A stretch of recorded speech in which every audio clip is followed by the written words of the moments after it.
ఎన్నికల షెడ్యూల్ వెలువడడంతో ఏపీలో political heat మరింత పెరిగింది. ప్రతిపక్ష పార్టీ వైసీపీ ఎన్నికల కథను రంగంలోకి దూకుతోంది. ఇప్పటికే సమరశంఖారావాలతో ఎన్నికల సభలు నిర్వహిస్తోంది. ఇవాళ కాకినాడలో వైసీపీ సమరశంఖారావ సభ జరగనుంది. ఎప్పుడెప్పుడా అని ఎదురుచూస్తున్న సార్వత్రిక ఎన్నికల నగారా మోగింది.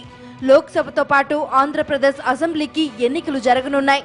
నెల రోజుల గడువు మాత్రమే ఉండడంతో పార్టీలు ఎన్నికల ప్రచారాన్ని హోరెత్తించనున్నాయి. ఇప్పటికే సమర శంఖారావాన్ని పూరించింది వైసీపీ. పలు జిల్లాల్లో భారీ బహిరంగ సభలు నిర్వహించింది.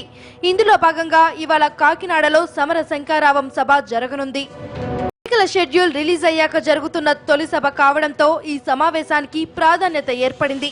ఎన్నికల షెడ్యూల్ విడుదలైన 2 రోజుల్లోనే పార్టీ అభ్యర్థుల మొదటి జాబితా ప్రకటిస్తామన్న వైసీపీ అధినేత జగన్ ఈ రోజు సభలో కీలక ప్రకటనలు చేసే అవకాశం ఉంది. పార్టీ ఎన్నికల ప్రచారానికి సంబంధించిన విషయాలను జగన్ సభా వేదికగా వెల్లడిస్తారని పార్టీ వర్గాలు చెబుతున్నాయి. మొదటి జాబితాలో 100 అసెంబ్లీ స్థానాలు, 15 పార్లమెంట్ స్థానాల అభ్యర్థులను ప్రకటించబోతున్నట్లు సమాచారం. చాలా వరకు లిస్టు ఫైనలైజ్ అయింది. అది అధినేత గారు చెప్పడం బాగుంటుంది. కానీ మేము అన్ని విధాల సిద్ధంగా ఉన్నాం.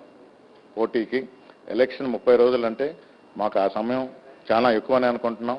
తప్పకుండా మేము ఆల్రెడీ ప్రజల్లో ఉన్నాం కాబట్టి మాకేం ఇబ్బంది లేదు. గెలుపు వైఎస్ఆర్ కాంగ్రెస్ పార్టీదే.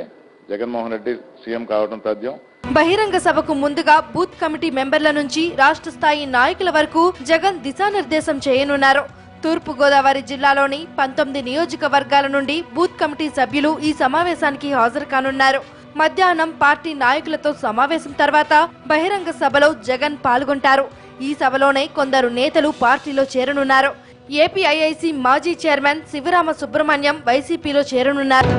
ఎన్నికలకు నెల రోజులే గడువు ఉండడంతో విస్తృతంగా ప్రచారం చేసేందుకు జగన్ సిద్ధమవుతున్నారు.